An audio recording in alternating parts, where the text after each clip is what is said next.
The ongoing water shortages across the country will improve once water infrastructure upgrades are completed. That is the promise by President Cyril Ramaphosa, who made his 8th SONA speech last night. There's been a water crisis which has severely impacted a number of provinces, including and perhaps especially KZN, where some residents have been without water for many months. Let's unpack the story. We're joined this morning by the Minister of Water and Sanitation, Senzo Mchunu. It's great to talk to you, Minister. Thanks very much indeed for coming on. You were listening, of course, very closely to what the President had to say, and his speech, and the part where he deals with water in his speech, would have been something he would have sort of workshopped with you, right? So one of the things that he said was that new and innovative funding mechanisms will be utilized to increase the construction of more water infrastructure. What would those funding mechanisms be, Minister? Well, they include mechanisms from both the fiscus and from the private sector. From the fiscus, one of the things that they have put to us is that maybe we need to revise or review the model through which we support municipalities for water and water infrastructure, because by and large, when you look at the last 5 years and you see the figures of what national government has given to water service authorities, it often doesn't match work that would have been done. There's a mismatch. But the second thing is that they are saying that those measures include treasury, reviewing some of the support that they give to municipalities, so that there's more money made available for water infrastructure, maybe without necessarily funding directly to municipalities, but funding a mechanism through which such money can be used for the purpose and accounted for properly. But on the other hand, encouraging the private sector to invest more in water infrastructure. You may be aware that DWS together with DPSA have a water office. In other words, we established a water partnership office with 5 programs through which business can participate. And they include water reuse, desal, and even running, assisting municipalities to run contracts and so on. Yeah. But DPSA now is looking at other mechanisms wherein they possibly want to build infrastructure in municipalities, including reservoirs, treatment plants, and so on, operate those, and at a later stage give them back to the municipalities. Those are the mechanisms. I'm aware that DPSA is at an advanced stage in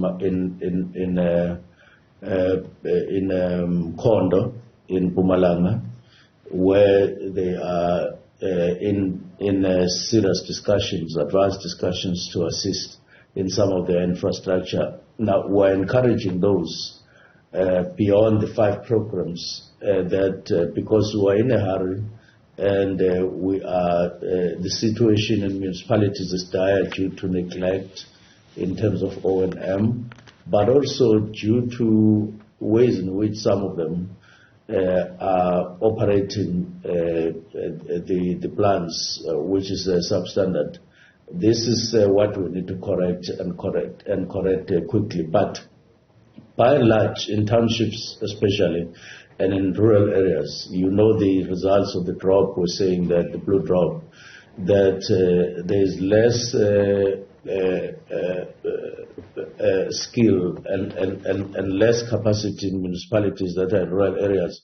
Hence, the results of the blue drop were bad. Now, it means that we really are keen on these mechanisms to make sure that we quickly attend to infrastructure in rural areas. And from what I've heard from DBSA, it looks like this time around they are more than prepared to do what they're saying, and there will be a difference. So, Minister, I'm interested to know why you've flagged especially the issue of funding mechanisms from Treasury not going directly to municipalities so that they can be accounted for properly. That sounds like an admission to me of the problem of corruption that we still face in municipalities, and of course a lack of water infrastructure and access to water for many, many municipalities around the country is as a result of that. You are aware that just one municipality, SONA as a metro, there was more than 200 million that disappeared without fixing Royval. Wow. That's why Royval continued to deteriorate, and even when we had to come in and assist the municipality via discussions that we had with the mayor, there was acknowledgement that we will have to find a mechanism outside SONA systems to get money into Royval, and that has happened. We will be dealing with Royval. In fact, we're expecting that by end of this month, we will start with some of the work that will correct the water system or the infrastructure system that brings water to Amanskraal once and for all. And Minister, sorry to interrupt you there. Has anyone been held accountable for this large-scale corruption at Royval as one example? It sounds counterintuitive to me that we have people in positions for the very purpose of delivering services, but we now circumvent the processes because we don't trust those who are in power. Now, what I'm referring to is municipalities' own situation in which we don't necessarily come in. But where we come in, for instance, with regard to Guyana, the SIU is in court demanding that those who are responsible pay up to the tune of 2 billion rand. And therefore, there is systems to hold people accountable, but we're encouraging municipalities as well, where there's such malfeasance, that they too take similar steps and hold people accountable. And we ourselves in our department, there was a DDG who was affected by some of these corrupt activities, and that DDG is now out of the system. So we do take steps to the best of our ability. And I do want to say there is no way corruption will be tolerated. But above that, we need to avoid even getting people to think of corruption. And this is why we've got to think about ways in which we can make investments into the infrastructure in municipalities without possibility of anyone being corrupt, because charging and so on will be a reaction to damage that will have been done. But we do certainly have to take drastic action to uproot corruption whenever it rears its head. Yeah, absolutely. I couldn't agree more, but unfortunately the Corruption Perception Index has just recently put South Africa at its lowest score ever. We've even dropped below the global average, so there certainly is a sense that corruption is not being dealt with in our country. Minister, I'd be interested to hear your thoughts as we round off our interview with you this morning on, what the level of access to water and sanitation in our country is at the moment. What is the percentage of people that have access to clean drinking water? Well, figures that were last released show that access to water is more than 87% throughout the country. On average. And how do you define access, Minister? How do you define access? Is that a tap in the vicinity of my home? Is it a tap inside my home?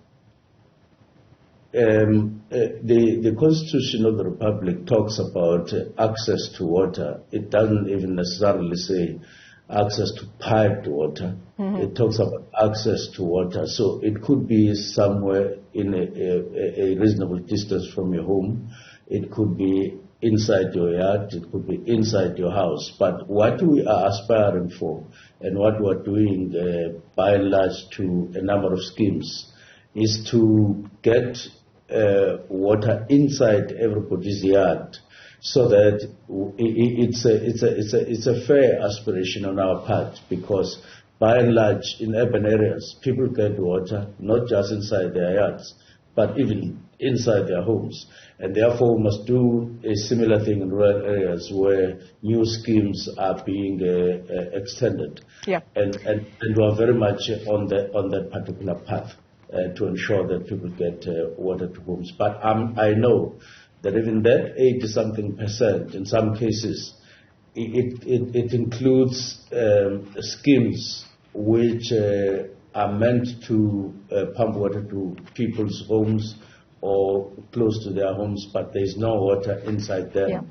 And we are looking at that. So the percentage is a little bit lower than what the last report said. Well, the percentage is much, much lower, isn't it, Minister? If we talk about access and if we define access as a tap inside your home, that number drops significantly to 46%. But let's leave it there for now. Minister Senzo Mchunu, let me thank you for your time this morning.